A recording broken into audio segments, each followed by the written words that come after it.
चलिए स्टार्ट करते हैं। ये बिहार पुलिस का प्रैक्टिस सेट नंबर जो है ना, ये 11 है। न्यू प्रैक्टिस सेट है जो रोशन सर करवा रहे हैं ना क्लास में। उसका प्रैक्टिस सेट नंबर कितना है? तो 11 है। इसके पहले ना 10 प्रैक्टिस सेट करवा चुके हैं। ये प्रैक्टिस सेट 11 है। ये इसका टेस्ट हुआ था 8/7/2024 को टेस्ट हुआ था। उसी का टोटल जो है ना 100 क्वेश्चन देखने वाला है प्रैक्टिस सेट नंबर 11 का। बताइएगा आंसर, टेस्ट नंबर कितना है? तो 11 है। आप लोग आंसर दीजिएगा। क्लास को पूरा देखिएगा तभी जो है ना सारा क्वेश्चन याद होगा। ठीक है, बहुत इंपॉर्टेंट क्वेश्चन इसमें सर सेट किए हैं। तो चलिए स्टार्ट करते हैं। प्रैक्टिस सेट नंबर 11 का क्वेश्चन नंबर 1 है। कह रहा है, क्वेश्चन नंबर 1 कह रहा है कि चूज द करेक्ट। देखिए इंग्लिश का, यहाँ से क्वेश्चन इंग्लिश का है। कह रहा है choose the correct question tag from the option. यहाँ पे दिया हुआ लेट्स अस गो, खाली स्थान क्या भराएगा? तो यहाँ पे जो ए का सही उत्तर क्या होगा? तो ए का right answer option number A होगा। क्या होगा? सेल बी होगा। क्या होगा? Shall we. तो choose the correct question tag from the option let us go shall we हो। क्या होगा? Let us go shall we. आइए क्वेश्चन नंबर 2 पे। क्वेश्चन नंबर 2 कह रहा है कि make the adverb from the word fast. कह रहा है कि make the adverb from of the word fast. तो क्या होगा? तो 2 का राइट आंसर क्या होगा? ऑप्शन नंबर सी होगा। क्या होगा? यहाँ पे फास्ट होगा। क्या होगा? फास्ट होगा। आइए क्वेश्चन नंबर 3 पे। क्वेश्चन नंबर 3 कह रहा है ए रिपोर्ट और account is an. A report और अकाउंट इज एन क्या होगा? तो 3 का राइट आंसर क्या होगा? ऑप्शन नंबर सी होगा। इन्फॉर्मेशनल वर्क होगा। क्या होगा? इन्फॉर्मेशनल वर्क होगा। तो कह रहा है ए रिपोर्ट और account is an informational work होगा। ठीक है। आइए क्वेश्चन नंबर 4 पे। कह रहा है कि common formats for report writing are. कह रहा है common formats for reporting writing are क्या होगा? तो 4 का राइट आंसर का ऑप्शन नंबर सी होगा। बोथ ए एंड बी होगा। यहाँ पे मेथड भी होगा और इंट्रोडक्शन भी होगा। ठीक है। तो कह रहा है कि common formats for report writing are method introduction दोनों होगा। ठीक है। आइए क्वेश्चन नंबर 5 पे। कह रहा है कि change the word strength into main verb. कह रहा है change the word strength into main verb. तो ये क्या होगा? तो जो 5 का सही उत्तर क्या होगा? तो 5 का राइट आंसर क्या होगा? 5 का राइट आंसर होगा ऑप्शन नंबर सी होगा। क्या होगा? स्ट्रेंथेड होगा। क्या होगा? स्ट्रेंथनेड होगा। याद रखिएगा। आइए क्वेश्चन नंबर 6 पे। क्वेश्चन नंबर 6 कह रहा है कि चूज द मेन क्या है? Meaningful. Choose the meaningful prefix. यहाँ पे खाली स्थान बैलेंस दिया हुआ है। यहाँ पे क्या भराएगा? तो 6 का जो राइट आंसर होगा ऑप्शन नंबर बी इम्बैलेंस होगा। क्या होगा? इम्बैलेंस। ठीक है। तो यहाँ पे बैलेंस में प्रीफिक्स के रूप में जो है इम का प्रयोग होगा। ठीक है। और इसका ऑपोजिट बनाते हैं। इसका एक इस प्रकार का सही प्रीफिक्स इम होगा। ठीक है, आई एम होगा। ठीक है। आगे क्वेश्चन आ रहा है 7 पे। क्वेश्चन 7 कर रहा है कि the appropriate synonyms of the word achieve is क्या होगा? Achieve is. तो 7 का राइट आंसर होगा ऑप्शन नंबर बी एंटेन होगा। क्या होगा? एंटेन होगा। ठीक है। आगे क्वेश्चन नंबर देखिए 8 और डायरेक्शन दिया हुआ है 8 और 9 क्वेश्चन नंबर बोल रहा है कि read the passage carefully and answer the question that follow. यहाँ पे पैसेज दिया हुआ है, इसको पैसेज को पढ़ करके जो है उसमें मतलब उसका आंसर निकालना है। तो कह रहा है कि 8 और 9 नंबर क्वेश्चन का आंसर देना है कि read the passage carefully and answer the question that follow. यहाँ पे टॉपिक दिया काठमांडू के बारे में टॉपिक दिया हुआ है, इसको पढ़ के जो है ना इसको पढ़ना है। और नीचे जो क्वेश्चन दिया हुआ है देखिए, इधर आइए, पढ़ करके क्या था वो पैसेज को पढ़ करके यहाँ पे आंसर देना था। क्वेश्चन नंबर 8 कर रहा था कि what type of city is Kathmandu. What types of city is Kathmandu. तो 8 का जो राइट आंसर क्या होगा? ऑप्शन नंबर बी होगा। क्या होगा? बी होगा। A religious city with narrow streets. क्या होगा? A religious city with narrow streets होगा। ठीक है, याद रखिएगा। आइए क्वेश्चन नंबर 9 पे। क्वेश्चन नंबर 9 कर रहा है वो पैसेज को ही पढ़ के देना था 8 और 9 नंबर क्वेश्चन का। तो कह रहा है what does ring with a road imply. कह रहा है कि what does ring with a road imply. तो 9 का राइट आंसर क्या होगा? तो 9 का राइट आंसर होगा ऑप्शन नंबर बी होगा। क्या होगा? It implies road around the dome. क्या होगा? It implies road around the dome होगा। ठीक है, याद रखिएगा। और इसका जो है ना पीडीएफ टेलीग्राम चैनल पे डाल देंगे, तो आप वहाँ से जो है ना कुछ कुछ जो डिटेल इंपॉर्टेंट है उसको पढ़ लीजिएगा, जहाँ पे आपको लगे कि हाँ इसका कुछ और हमको जानना है। क्योंकि इस प्रैक्टिस सेट में जो है ना सर इसका हर क्वेश्चन का डिटेल भी दिए हैं, जीके जैसा खास करके। तो सभी लोग पढ़ लीजिएगा, जहाँ पे आपको लगे कि हाँ ये इंपॉर्टेंट मतलब लाइन है तो उसको पढ़ लीजिएगा। बाकी पॉसिबल नहीं है ना कि पूरा, क्योंकि कम समय में जितना ज़्यादा रिवीजन करवाएंगे उतना ज़्यादा आपको फायदा करेगा। तो आपको क्वेश्चन जो एग्जाम में देखने को मिलेगा बस उसी को हम बस रिवीजन करवा रहे हैं। बाकी डिटेल अगर पढ़ना है इसका पीडीएफ टेलीग्राम चैनल पर डाल देंगे। जो क्लास देख रहे हैं इसका डिस्क्रिप्शन चेक कीजिएगा, आपको लिंक मिल जाएगा टेलीग्राम चैनल का, लिंक पे क्लिक करके ज्वाइन कर लीजिएगा। और एक टेस्ट ग्रुप होगा, टेस्ट ग्रुप में डेली जो है ना शाम में 3 बजे टेस्ट होता है बिहार पुलिस का, और शाम में एरिटेरिया का जो है ना अभी तो पहले हो रहा था 5000 का, अब होगा 7500 का टेस्ट होगा। तो सभी लोग ज्वाइन कर लीजिएगा, टेस्ट भी दीजिए। और बाकी जो भी क्लास इस चैनल पर आता है सभी क्लास को रिवीजन कीजिए, अंत समय में बहुत ज़्यादा फायदा करेगा। चलिए देखिए, आइए अब हिंदी क्वेश्चन है, क्वेश्चन नंबर 10 पे आइए।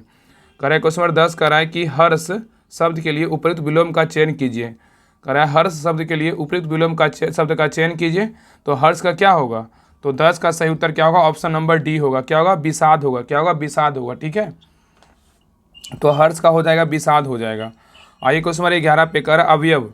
कह रहा अवयव जो होता है ना, कितने प्रकार के होते हैं अवयव, क्या होगा अवयव जो होता है कितने प्रकार का, तो ये होता है 4 प्रकार। कितने प्रकार, तो अवयव जो होता है ना 4 प्रकार का होता है। ठीक है, याद रखिए क्रिया विशेषण होता है, संबंध बोधक होता है, और समुच्च बोधक होता है, और विस्मयादि बोधक होता है। अवयव होता है 4 प्रकार का, याद रखिएगा।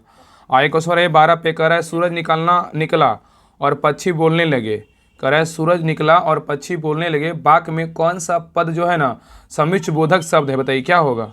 तो 12 का जो सही उत्तर होगा ऑप्शन नंबर सी होगा। क्या होगा, और होगा। क्या होगा, और होगा। ठीक है, तो कह रहा है सूरज निकला और पक्षी बोलने लगा, वाक्य में कौन सा पद समुच्च बोधक शब्द है, तो और है। क्या है, और है। ठीक है, याद रखिएगा। आइए क्वेश्चन नंबर 13 पे। क्वेश्चन नंबर 13 कह रहा अभिकारी। कह रहा अभिकारी शब्द कौन सा है, बताइए अभिकारी जो शब्द है वो कौन सा है। तो 13 का जो सही उत्तर होगा ऑप्शन नंबर डी होगा। क्या होगा, अवयव होगा। क्या होगा, अवयव होगा। ठीक है, आइए क्वेश्चन नंबर 14 पे कह रहा अरे अरे जरा इधर तो आ, वाक्य में कौन सा अवयव है, बताइए। कह रहा है कि अरे जरा इधर तो आ, वाक्य में कौन सा अवयव है। तो 14 का जो सही उत्तर होगा, 14 का आंसर क्या होगा, ऑप्शन नंबर सी होगा। क्या होगा, विस्मयादि बोधक है। क्या है, विस्मयादि बोधक है, याद रखिएगा। आइए क्वेश्चन नंबर 15 पे कह रहा है सिक्का बदल गया, कहानी के लेखक कौन है। कह रहा है सिक्का बदल गया, कहानी के लेखक कौन है। तो 15 का जो सही उत्तर होगा ऑप्शन नंबर बी होगा, कृष्णा सोबती होगा। क्या होगा, कृष्णा सोबती होगा। आइए क्वेश्चन नंबर 16 पे कह रहा है ग्रेगीन। कह रहा है ग्रेगीन कहानी का अन्य नाम क्या है, बताइए। कह रहा है ग्रेगीन कहानी का जो अन्य नाम है वो क्या है। तो 16 का जो सही उत्तर होगा 16 का, तो क्या होगा, तो 16 का सही उत्तर होगा ऑप्शन नंबर सी होगा। क्या होगा, रोज होगा। क्या होगा, रोज। आइए क्वेश्चन नंबर 17 पे कह रहा है सर्वप्रथम किसने संविधान निर्माण हेतु वयस्क मताधिकार की बात कही थी। कह रहा है कि सर्वप्रथम किसने संविधान निर्माण हेतु वयस्क मताधिकार की बात कही थी। तो 17 का सही उत्तर क्या होगा, ऑप्शन नंबर ए, जवाहरलाल नेहरू ने कहा था। किसने कहा था, जवाहरलाल नेहरू ने कहा था। याद रखिएगा कि 1935 में भारतीय राष्ट्रीय कांग्रेस द्वारा संविधान सभा के निर्माण की आधिकारिक मांग के बाद 1938 में पंडित जवाहरलाल नेहरू ने भारत के संविधान निर्माण हेतु क्या की थी, वयस्क मताधिकार की बात कही थी। ठीक है, आइए क्वेश्चन नंबर 18 पे कह रहा है कि जम्मू और कश्मीर पुनर्गठन विधेयक 2019 को राज्यसभा और लोकसभा में क्रमशः कब मंजूरी मिली थी। कह रहा है कि जम्मू और कश्मीर पुनर्गठन विधेयक 2019 को राज्यसभा और लोकसभा से क्रमशः कब मंजूरी मिली थी। तो 18 का जो सही उत्तर होगा ऑप्शन नंबर डी, 5 अगस्त और 6 अगस्त। तो क्या होगा, 5 अगस्त और 6 अगस्त को। ठीक है, तो याद रखिएगा कि जम्मू और कश्मीर पुनर्गठन विधेयक 2019 को 5 अगस्त को और राज्यसभा और 6 अगस्त 2019 को लोकसभा में मंजूरी मिली थी। ठीक है, आगे क्वेश्चन नंबर 19 पे। क्वेश्चन 19 कह रहा है कि भारत में जनहित याचिका के जनक माने जाते हैं किसको। कह रहा है कि भारत में जनहित याचिका के जनक किसको मानते हैं। तो देखिए इसका जो 19 का राइट आंसर क्या होगा, 19 का राइट आंसर होगा ऑप्शन नंबर क्या होगा, तो सी होगा। जस्टिस क्या है, जस्टिस क्या है, तो जस्टिस इसका सी हो, जस्टिस PN भगवती। क्या है, जस्टिस PN भगवती, याद रखिएगा। तो क्वेश्चन कह रहा था ना कि जो है ना भारत में कह रहा था, क्वेश्चन क्या कर रहा था कि भारत में जनहित याचिका किए जाना किसको मानते हैं, तो PN भगवती को मानते हैं। किसको मानते हैं, PN भगवती को मानते हैं। याद रखिएगा। याद रखिएगा कि भारत में न्यायिक सक्रियता की अवधारणा को विकास 1980 में दशक न्यायमूर्ति PN भगवती, BR कृष्णा अय्यर, चिन्नप्पा रेड्डी और DN देसाई के प्रयासों से हुआ था। आइए क्वेश्चन नंबर 20 पे। क्वेश्चन नंबर 20 कह रहा है कि भारतीय संविधान के किस अनुच्छेद में राष्ट्रीय ध्वज के सम्मान की बात की गई है। कह रहा है ना कि भारतीय संविधान के किस अनुच्छेद में राष्ट्रीय ध्वज के सम्मान की बात कही गई है।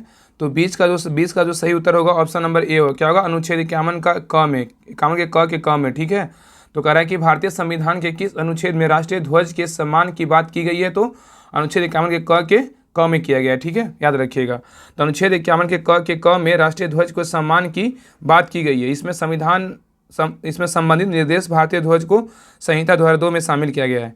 और भारतीय संविधान राष्ट्रगीत, राष्ट्रध्वज आदि के अपमान पर रोक लगाता है। ठीक है, आइए क्वेश्चन नंबर 21 पे कह रहा है JB पॉकेट। कह रहा है JB या पॉकेट वीटो का प्रयोग भारतीय डाक संशोधन विधेयक के संदर्भ में किस राष्ट्रपति ने किया था। कह रहा है JB या पॉकेट वीटो का प्रयोग भारतीय डाक संशोधन विधेयक के संदर्भ में किस राष्ट्रपति ने किया था। तो 21 का सही उत्तर होगा ऑप्शन नंबर बी, ज्ञानी जैल सिंह ने किया था। किसने किया था, ज्ञानी जैल सिंह ने किया था।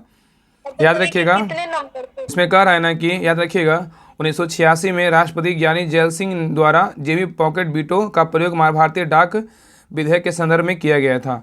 आगे क्वेश्चन नंबर 22 पे कह रहा है कि प्रथम विश्व हिंदी दिवस जो है ना कब मनाया गया था। प्रथम विश्व हिंदी दिवस जो है कब मनाया गया था। तो 22 को राइट आंसर होगा, ऑप्शन नंबर क्या होगा, तो डी होगा। महाराष्ट्र के नागपुर में। क्या होगा, महाराष्ट्र के नागपुर में। कब विश्व हिंदी दिवस कब मनाते हैं, 10 जनवरी को मनाते हैं। कब मनाते हैं, 10 जनवरी को मनाते हैं, विश्व हिंदी दिवस मनाते हैं। ठीक है, याद रखिएगा ना कि 10 जनवरी को जो है ना विश्व हिंदी दिवस मनाते हैं। अगर राष्ट्रीय हिंदी दिवस बोलेगा तो कब मनाते हैं, तो 14 सितंबर को मनाते हैं। कब मनाते हैं, 14 सितंबर को मनाते हैं राष्ट्रीय जो है ना हिंदी दिवस, और 10 जनवरी को विश्व हिंदी दिवस।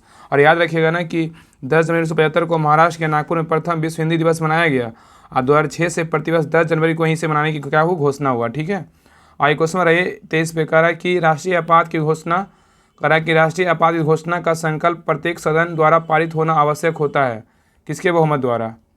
तो 23 का जो है सही उत्तर क्या होगा, ऑप्शन नंबर ए। क्या होगा, ए होगा। उस सदन की कुल संख्या का बहुमत तथा उपस्थित व मतदान करने वाले सदस्यों का 2/3 बहुमत द्वारा। ठीक है, तो कह रहा है कि राष्ट्रीय आपात की घोषणा का संकल्प प्रत्येक सदन द्वारा पारित होना आवश्यक होता है उस सदन की कुल संख्या का बहुमत तथा उपस्थित मतदान करने वाले सदस्यों के 2/3 बहुमत द्वारा। आगे क्वेश्चन नंबर 24 पे। क्वेश्चन नंबर 24 कह रहा है कि किस अनुच्छेद के तहत, कह रहा है किस अनुच्छेद के तहत संचित निधि में राज्य को अनुदान या सहायता दी जानी चाहिए। कौन सा अनुच्छेद के तहत, तो क्या होगा, तो 24 का सही उत्तर होगा ऑप्शन नंबर सी होगा, अनुच्छेद 275। हाँ, अनुच्छेद 275 के तहत। याद रखिएगा कि किस कर रहा है, किस अनुच्छेद के तहत संचित निधि में से राज्य को अनुदान सहायता दी जानी चाहिए, तो अनुच्छेद 275 के तहत, याद रखिएगा। आइए क्वेश्चन आइए 25 पे। क्वेश्चन 25 कह रहा है कि डाक पत्र, कह रहा है कि डाक पत्र के माध्यम से मताधिकार प्रयोग करने की सुविधा देना कहलाता है, क्या कहलाता है, ये कहलाता है पोस्टल बैलेट कहलाता है। क्या कहलाता है, पोस्टल बैलेट कहलाता है, याद रखिएगा। तो कह रहा है कि डाक पत्र के माध्यम से मताधिकार प्रयोग करने की सुविधा देना कहलाता है, तो पोस्टल बैलेट कहलाता है। क्या कहलाता है, पोस्टल बैलेट कहलाता है। आगे क्वेश्चन नंबर 26 पे कह रहा है कि भारत के राज्य चीन के दोनों ओर पशु हैं, कौन है। तो 26 का सही उत्तर क्या होगा, ऑप्शन नंबर डी होगा। दाईं ओर एक सांड है और बाईं ओर क्या है, एक घोड़ा है। तो कह रहा है कि भारत के राज्य चीन के दोनों ओर पशु है, तो दाईं ओर एक सांड है और बाईं ओर क्या है, एक घोड़ा है। आगे क्वेश्चन 27 पे कह रहा है निम्नलिखित में से किस फसल में सर्वाधिक जो है ना तेल की मात्रा होती है, बताइए क्या होगा। तो इसका सही उत्तर होगा ऑप्शन नंबर बी, सोयाबीन में होता है। कहाँ होता है, सोयाबीन में। तो कह रहा है कि निम्नलिखित में से किस फसल में सर्वाधिक तेल की मात्रा होती है, तो सोयाबीन में। आगे क्वेश्चन नंबर 28 पे कह रहा है कि भेड़ से ऊन उतारने की सबसे उपयुक्त मौसम कब होता है, भेड़ से ऊन उतारने के लिए। तो 28 का जो उत्तर होगा ऑप्शन नंबर ए, सर्दी के बाद। क्या होगा, सर्दी के बाद, याद रखिएगा। ठीक है, तो भेड़ों के ऊन उतारने का सबसे उपयुक्त मौसम सर्दी के बाद बसंत का होता है। ठीक है, आगे क्वेश्चन नंबर 29 पे। क्वेश्चन 29 कह रहा है कि बाष्पोत्सर्जन सर्जन के लिए पौधे की निम्नलिखित संरचनाओं में से कौन जिम्मेदार है। तो ये जिम्मेदार जो है 29 से क्या होगा, ऑप्शन नंबर सी होगा, रंध्र जिम्मेदार है। क्या है, रंध्र जिम्मेदार है। तो बाष्पोत्सर्जन सर्जन के लिए पौधे की निम्नलिखित संरचनाओं में से कौन जिम्मेदार है, तो रंध्र जिम्मेदार है। आगे क्वेश्चन 30 कह रहा है कि ऑक्सेनोमीटर का प्रयोग करते हैं किसको नापने में। तो 30 का सही उत्तर होगा ऑप्शन नंबर बी, वृद्धि दर को मापने में। ठीक है, तो कह रहा है ऑक्सेनोमीटर का प्रयोग करते हैं किसके लिए, तो वृद्धि दर मापने के लिए करते हैं। आइए क्वेश्चन बनाइए 31 पे कह रहा है कि निम्न में से कौन सा मानव जनित जीवों का एक उदाहरण है, क्या है, कह रहा है निम्न में से कौन मानव जनित जीवों का एक उदाहरण है। तो 31 का जो सही उत्तर होगा ऑप्शन नंबर डी होगा। क्या होगा, फसली भूमि। क्या है, फसली भूमि। तो फसली भूमि जो है ना मानव जनित जीवों का उदाहरण है, और मानव जनित जीवों का एंथ्रोम्स या मानव जीवों के रूप में ही जाना जाता है। आइए क्वेश्चन नंबर 32 पे कह रहा है भूख लगने पर कोई व्यक्ति सर्वप्रथम उपयोग करता है अपनी क्या, ए करता है ना। 32 का राइट आंसर क्या होगा, ऑप्शन नंबर ए हो, ग्लाइकोजन का। क्या होगा, ग्लाइकोजन का। तो कह रहा है कि भूख लगने पे कोई व्यक्ति सर्वप्रथम उपयोग करता है अपनी ग्लाइकोजन को। कैसा करता है, ग्लाइकोजन को। आगे क्वेश्चन 33 पे कह रहा है कि शुष्क सिकोप मनुष्यों में किस विटामिन कमी से होता है। कह रहा है शुष्क सिकोप मनुष्यों में किस विटामिन कमी से होता है। तो 33 का राइट आंसर होगा option number A, vitamin A होगा। क्या होगा, विटामिन ए। तो कह रहा है शुष्क सिकोप मनुष्यों में किस विटामिन कमी से होता है, तो विटामिन ए। आगे क्वेश्चन 34 कह रहा है कि मेइबोमियन ग्रंथि किसमें स्थित है। मेइबोमियन ग्रंथि किसमें स्थित है। तो 34 का सही उत्तर क्या होगा, 34 का right answer option number A होगा, आँख में। क्या है, आँख में। तो मेइबोमियन ग्रंथि किसमें स्थित है, तो आँख में। क्या है, आँख में। आगे कह रहा है श्वेत प्लेग को आमतौर पर किस नाम से जानते हैं, तो क्या होगा, श्वेत प्लेग को आमतौर पर किस नाम से जानते हैं। तो 35 का सही उत्तर ऑप्शन नंबर होगा क्या, सी, क्षय रोग। क्या होगा, क्षय रोग। आगे क्वेश्चन 36 पे कह रहा है बिहार के निम्न में से किस स्थान पर सजावटी ग्रेनाइट पाई जाती है, क्या होगा। तो 36 का सही उत्तर क्या होगा? ऑप्शन नंबर ए होगा। क्या होगा? ए, भागलपुर, बांका और क्या है, नवादा है। तो कह रहा है बिहार के निम्न में से किस स्थान पर सजावटी ग्रेनाइट पाई जाती है? तो भागलपुर, बांका, नवादा। ठीक है, तो भागलपुर, बांका, नवादा आदि जिलों में सजावटी ग्रेनाइट पाया जाता है। ठीक है, क्वेश्चन नंबर 37 पे कह रहा है कि बिहार के किस जिले में, कह रहा है बिहार के किस जिले में अवरक अवरक जो है मूलक मिट्टी पाई जाती है? तो क्या होगा? तो 37 का सही उत्तर होगा ऑप्शन नंबर बी, नवादा में। कहाँ होगा? नवादा में। ठीक है, तो बिहार के किस जिले में अवरक मूलक मिट्टी पाई जाती है? तो नवादा में। तो राज्य में कि जो है ना, याद रखिएगा कि राज्य में अवरक उत्पादन बिहार के नवादा जिले में केंद्रित है। और गया जिला मुख्य रूप से जो है ना अवरक के भंडार के लिए जाना जाता है। बिहार में पूछेगा ना कि अवरक का भंडार के रूप में कौन सा जिला जाना जाता है? तो गया। ठीक है, और यह जमुई, मुंगेर और भागलपुर जिलों में पाया जाता है, याद रखिएगा। आइए क्वेश्चन नंबर 38 पे कह रहा है निम्न में से कौन सा एक खनिज लौह खनिज नहीं है? कह रहा है निम्न में से कौन सा जो एक लौह खनिज नहीं है? तो जो है ना 38 का राइट आंसर क्या होगा? ऑप्शन नंबर सी, टीन नहीं है लेकिन टंगस्टन है, क्रोमाइट है और वेनेडियम है। तो कह रहा है कि निम्न में से कौन सा एक खनिज लौह खनिज नहीं है? तो जो है टीन नहीं है, टंगस्टन, क्रोमाइट और वेनेडियम है। ठीक है, आइए क्वेश्चन 39 पे कह रहा है विश्व में सूती वस्त्र के उत्पादन में प्रथम स्थान कौन सा है? तो ये हो जाएगा ऑप्शन नंबर डी, चीन का हो जाएगा। किसका हो जाएगा? चीन का। तो विश्व में सूती वस्त्र के उत्पादन में प्रथम स्थान किसका है? तो चीन का है। आइए क्वेश्चन नंबर 40 पे कह रहा है तकनीक मतलब जीपीएस असत्य का मिलान कीजिए, का चयन कीजिए। इसमें कह रहा है तकनीक मतलब जीपीएस में जो है ना असत्य कथन का मिलान कीजिए। तो 40 का जो उत्तर होगा ना ऑप्शन नंबर क्या होगा? बी, ग्लाइनोस जो है ना चीन में है, ये नहीं है। ग्लाइनोस जो है ना ये मतलब ये चीन में नहीं है, ये कहाँ होगा? जापान में होगा। ठीक है, जापान का है। ठीक है, जापान का, याद रखिएगा। ग्लाइनोस क्या है? तो जीपीएस जो है ना ये जापान का है। और इसमें क्या QZSS बोलेगा जापान का है। ठीक है, और तो QZSS बोलेगा जापान का है। और गैलीलियो बोलेगा तो कहाँ का? यूरोपियन यूनियन का है। और IRNSS बोलेगा तो भारत का है। ठीक है, ग्लोनास बोलेगा तो जो है ना ये चीन का नहीं होगा, यहाँ कहाँ होगा? जापान का प्रणाली, ना कि चीन का है। ठीक है, याद रखिएगा। आइए क्वेश्चन नंबर 41 पे कह रहा है कि हासमान जनसंख्या का पिरामिड निम्न में से कैसा होता है? कह रहा है कि हासमान जनसंख्या का पिरामिड निम्न में से कैसा होता है? तो 41 का जो सही उत्तर होगा ऑप्शन नंबर ए होगा, नीचे की ओर संकीर्ण तथा शीर्ष शुंडाकार होता है। तो कह रहा है हाथ समान जनसंख्या का पिरामिड निम्न में से कैसा होता है? तो नीचे की ओर संकीर्ण होता है तथा शीर्ष शुंडाकार होता है। आइए क्वेश्चन नंबर 42 पे, क्वेश्चन 42 कह रहा है कि भारत में प्रथम दिया सलाई कारखाने की स्थापना किस वर्ष हुई थी? कह रहा है कि भारत में प्रथम दिया सलाई कारखाने की स्थापना किस वर्ष हुआ था?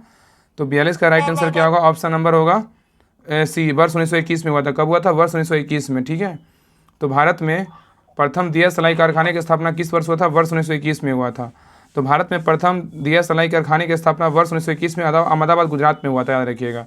आइए क्वेश्चन नंबर 43 पे कह रहा है कि पश्चिम मध्य रेलवे का मुख्यालय कहाँ है? पश्चिम मध्य रेलवे का मुख्यालय कहाँ है? तो 43 का राइट आंसर होगा ऑप्शन नंबर बी, जबलपुर में। कहाँ है? जबलपुर में। तो जो याद रखिए पश्चिम मध्य रेलवे का मुख्यालय बोलेगा तो कहाँ है? जबलपुर में है। अब वर्तमान में जो है टोटल कितना रेलवे जोन है? टोटल 18 रेलवे जोन है। ठीक है, याद रखिएगा। आइए क्वेश्चन नंबर 44 पे कह रहा आधुनिक पद्धति एवं व्यवस्थित ढंग से सर्वप्रथम जनगणना किस देश में हुई थी? कह रहा है आधुनिक पद्धति एवं व्यवस्थित ढंग से सर्वप्रथम जनगणना किस देश में हुई थी?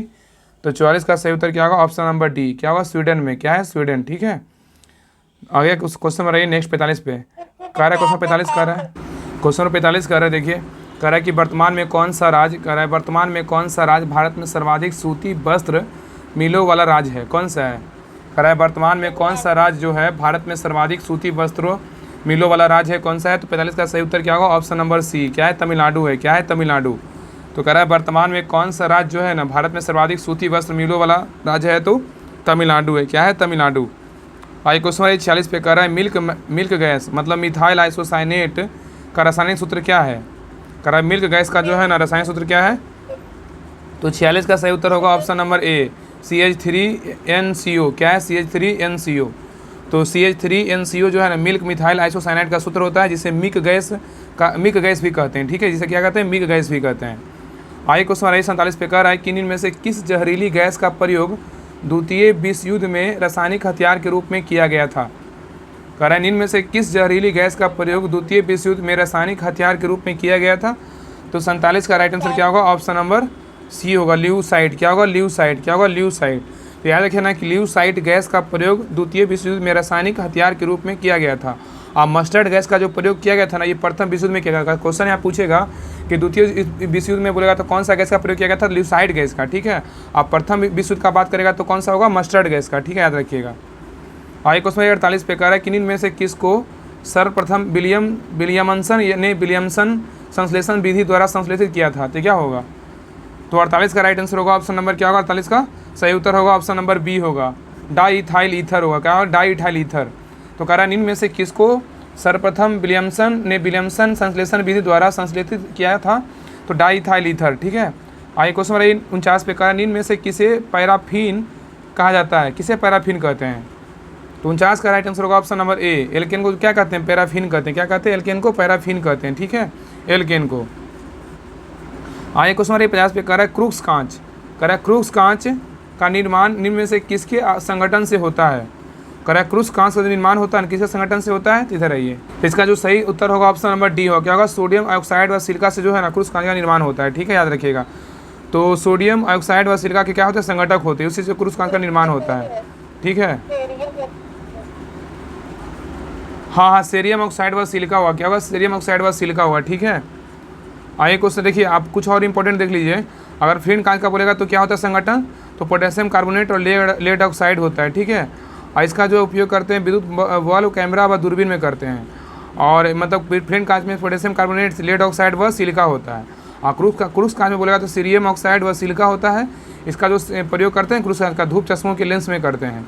अब पैरेक्स में कौन होता है, पैरेक्स में बेरियम व सोडियम के सिलिकेट होता है, ठीक है, पैरेक्स कांच में।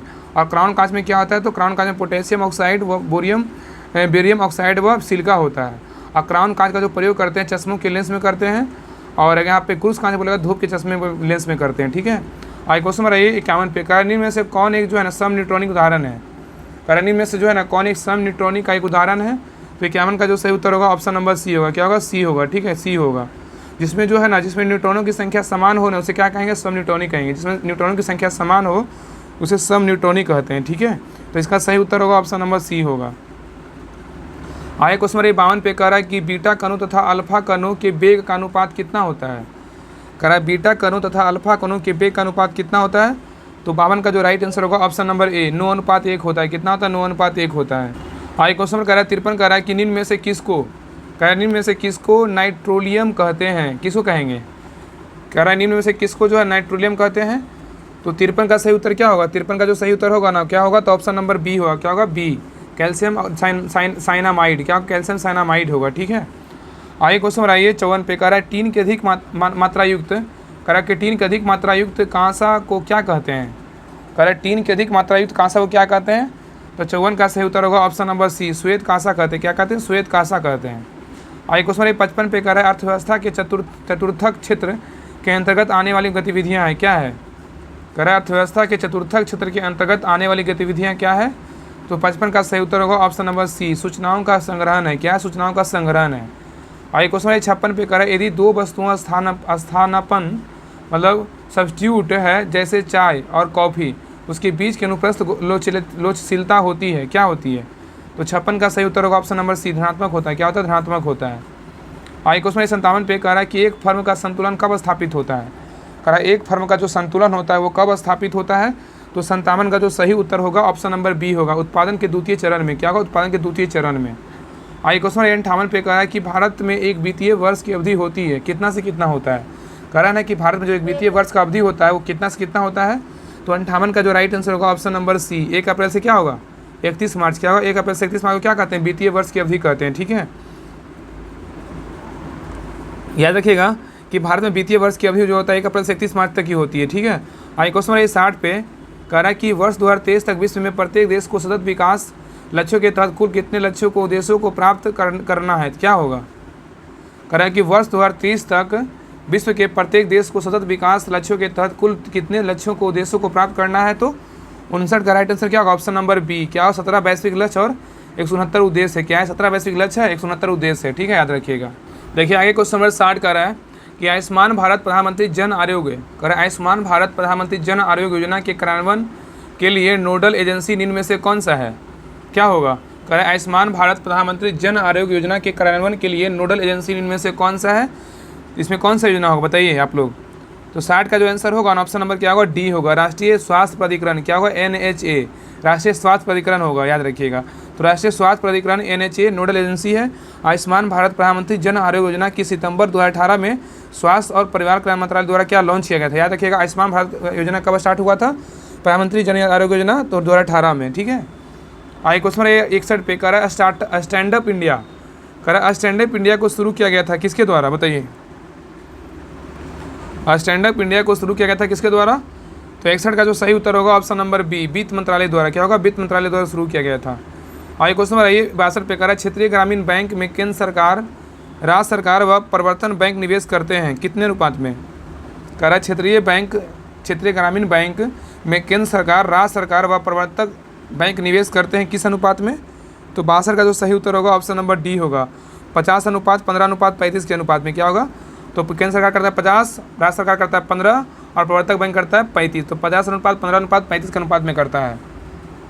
और याद रखिएगा क्षेत्रीय ग्रामीण बैंक का स्थापना कब हुआ था, क्षेत्रीय ग्रामीण बैंक का स्थापना बोलेगा तो कब हुआ था, इसका स्थापना 1975 में हुआ था। कब हुआ था, 1975 में स्थापना हुआ था क्षेत्रीय ग्रामीण बैंक का, याद रखिएगा। आइए क्वेश्चन 63 पे कह रहा है कि लघु पथन, कह रहा है कि लघु पथन के समय परिपथ में धारा का प्रवाह क्या प्रभाव पड़ता है। कह रहा है कि लघु पथन के समय परिपथ में धारा का जो क्या प्रभाव पड़ता है, तो 63 का सही उत्तर होगा ऑप्शन नंबर सी, धारा अत्यधिक बढ़ जाती है। क्या होती है, धारा अत्यधिक बढ़ जाती है। क्वेश्चन नंबर 64 पे कह रहा है ना कि सरल आवर्त गति में एक सरल लोलक, कह रहा है कि सरल आवर्त गति में एक सरल लोलक के लिए निम्नलिखित में से कथनों में कौन सा कथन सही है। कह रहा है कि सरल आवर्त गति में एक सरल लोलक के लिए निम्नलिखित कथनों में से कौन सही है, तो 64 का सही उत्तर क्या होगा, ऑप्शन नंबर ए होगा। माध्य स्थिति में गतिज ऊर्जा क्या होता है, अधिकतम होता है। क्या होता है, माध्य स्थिति में गतिज ऊर्जा क्या होता है, अधिकतम होता है। आइए क्वेश्चन 65 पे कह रहा है कि उत्प्लावकता, कह रहा है कि उत्प्लावकता निम्न में से क्या है, बताइए। उत्प्लावकता बोल रहा है निम्न में से क्या है, तो 65 का सही उत्तर होगा ऑप्शन नंबर बी, उधर्वमुखी बल है। क्या है, उधर्वमुखी बल है। आइए क्वेश्चन 66 पे कह रहा है निम्न में से कब पूर्ण आंतरिक प्रवर्तन होता है, कह रहा है निम्न में से कब जो है पूर्ण आंतरिक प्रवर्तन होता है, तो 66 का आंसर क्या होगा, ऑप्शन नंबर ए, जब प्रकाश हीरे से कांच में प्रवेश, मतलब कांच में जाता है। तो कह रहा है इनमें से कब जो है ना पूर्ण आंतरिक प्रवर्तन होता है, जब प्रकाश हीरे से क्या होता है, कांच में जाता है, तो क्या होता है, पूर्ण आंतरिक प्रवर्तन होता है। आइए क्वेश्चन 67 पे कह रहा है न्यून तापमानों का प्रयोग निम्न में से कहाँ होता है, बताइए। कह रहा है कि न्यून तापमानों जो है ना क्रायोजेनिक्स का प्रयोग निम्न में से कहाँ होता है, तो 67 का सही उत्तर क्या होगा, ऑप्शन नंबर डी, क्या होगा, अंतरिक्ष यात्रा चुंबकीय प्रोत्थापन एवं दूरमिति में। क्या होगा, अंतरिक्ष यात्रा चुंबकीय प्रोत्थापन एवं दूरमिति में होगा, ठीक है। आइए क्वेश्चन नंबर 68 पे कह रहा है मैक संख्या कहते हैं किसको, कहते हैं मैक संख्या कहते हैं किसको, तो 68 का जो आंसर होगा ऑप्शन नंबर डी, क्या है, किसी माध्यम में पिंड की चाल और किसी माध्यम में ध्वनि की चाल होगा। तो कह रहा है कि मैक संख्या किसको बोलते हैं, तो किसी माध्यम में पिंड की चाल बटा किसी माध्यम में ध्वनि की चाल, किसी माध्यम में पिंड की चाल बटा ध्वनि की चाल होगा, ठीक है। आइए क्वेश्चन नंबर 69 पे कह रहा है चुंबकीय बल M1 M2 प्रबलता वाले दो ध्रुवों के बीच दूरी बराबर r, दूरी कितनी होती है। कह रहा है चुंबकीय बल M1 एवं M2 प्रबलता वाले दो ध्रुवों के बीच दूरी बराबर r है, कितनी होती है, तो इसका जो होगा ना, मतलब चुंबकीय जो बल बोल रहा है ना, चुंबकीय बल जो है कितनी होती है इसके बारे में बोल रहा है। मतलब इसका ब्रैकेट में दिया हुआ है M1 एवं M2 प्रबलता वाले दो ध्रुवों के बीच की दूरी बराबर क्या है, r है। तो 69 का राइट आंसर क्या होगा, ऑप्शन नंबर होगा ए होगा, 1/4 म्यू मतलब पाई म्यू गुना M1 इंटू M2 बटा r² होगा। तो 69 का ऑप्शन नंबर क्या होगा, ए होगा।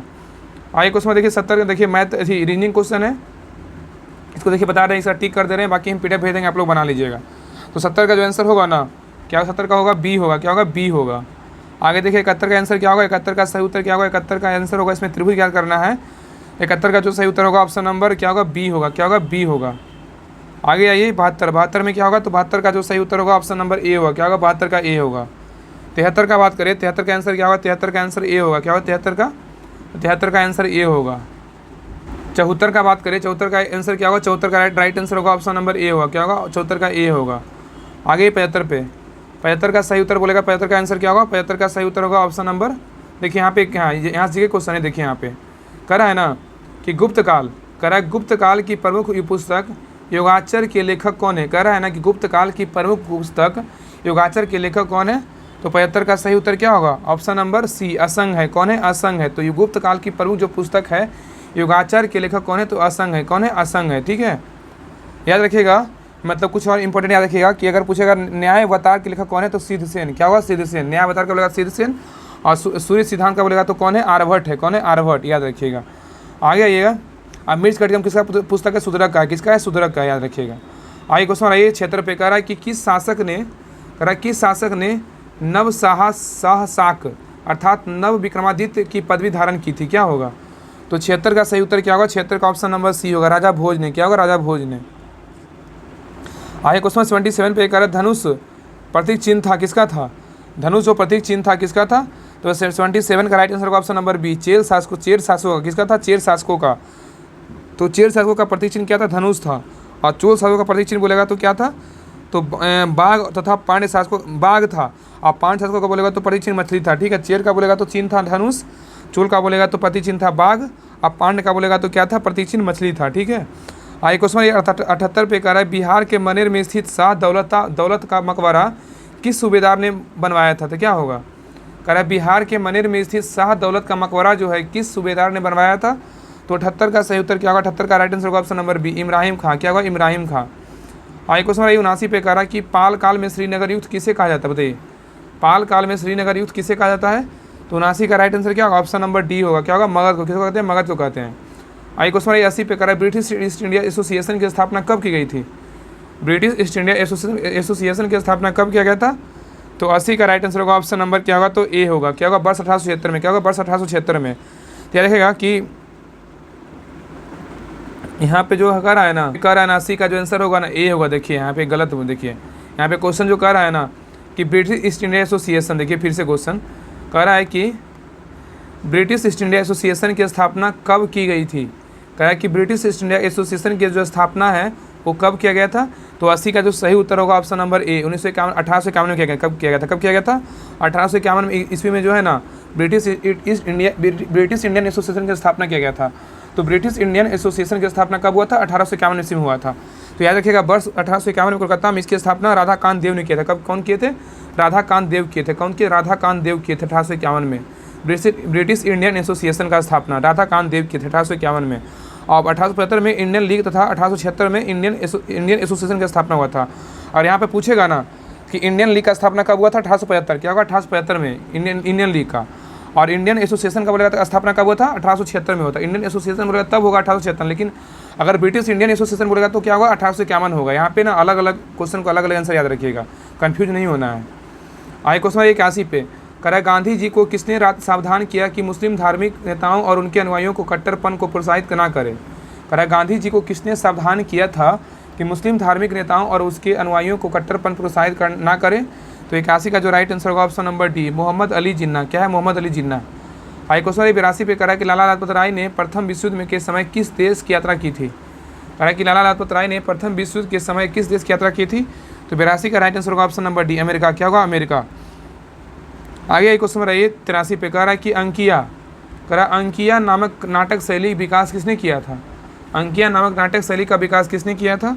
तो 83 का सही उत्तर होगा ऑप्शन नंबर ए, शंकर देव किए थे। कौन किए थे, शंकर देव किए थे। आगे क्वेश्चन 84 पे निम्न में से कौन अष्टछाप के प्रवर्तक माने जाते हैं, बताइए।